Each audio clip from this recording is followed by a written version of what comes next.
Updating a story we first reported on last night, there is growing anger today over a demand by the Trump administration for states to turn over voter records. Yeah, the president is trying to prove his allegations of massive voter fraud in the last election. KCAL 9 political reporter Dave Bryan joins us with all the new developments. Dave? That's right. And it's personal for the president because he says he lost the popular vote because of fraudulent voting. Tonight, another confrontation between California and the Trump administration, this time over voter fraud and voting rights. More than 20 states now are reportedly balking at a presidential commission request for sensitive information about voters. People that have died 10 years ago are still voting. Illegal immigrants are voting. So many cities are corrupt, and voter fraud is very, very common. It was a major talking point for candidate Donald Trump during his race for the White House. Rampant voter fraud contributing to a rigged election. In fact, in November, he tweeted, "I won the popular vote if you deduct the millions of people who voted illegally." Now, nearly 8 months after winning the presidency on electoral votes, but losing the popular vote by nearly 3 million, President Trump is still steaming about it and has appointed a voter fraud board, officially known as the Presidential Advisory Commission on Election Integrity, to get to the bottom of it, even though there is no evidence of any large-scale voter fraud. This week, the commission requested a wide range of personal information on voters from all 50 states, including each voter's full name, address, date of birth, political affiliation, military service status, criminal records, part of their Social Security number, and more.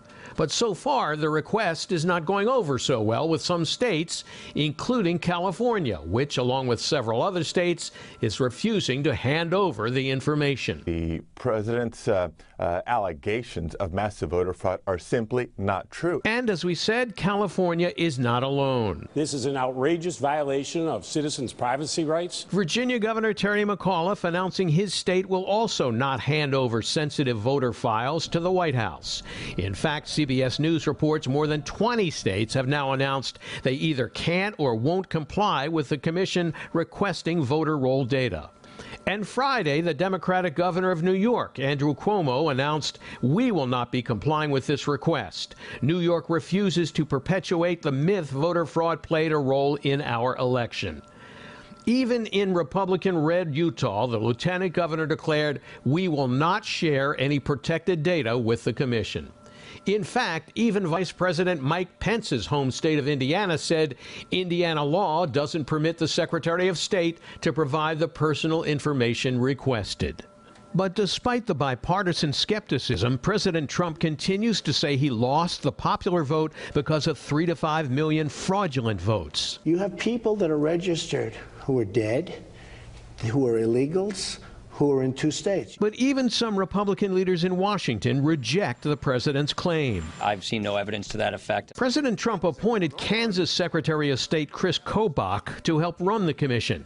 He says this is an honest and important investigation. We're looking at all forms of election irregularities, voter fraud, registration fraud, voter intimidation, suppression. But CNN reports Kobach hasn't had great success hunting down vote cheaters, even in his home state, where he has found only a dozen prosecutable cases out of 1.5 million registered voters after months of trying.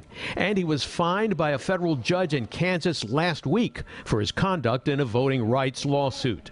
And the California Secretary of State told CNN in January that he fears the president and his commission are really trying to find ways to restrict legitimate voters from casting ballots. He's simply setting the tone for any policy changes that will go further backwards as it pertains to voting rights. But calling for a massive investigation when there's no basis for it is dangerous. It's not productive. It's a distraction.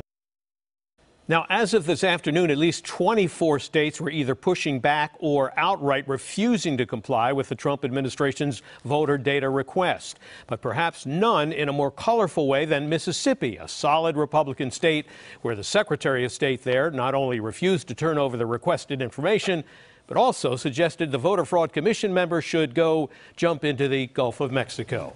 Jeff, that's that I think, and Andrea, that is saying those are fighting words, okay, in Mississippi. Definitely no gray area there, I think. No question about it.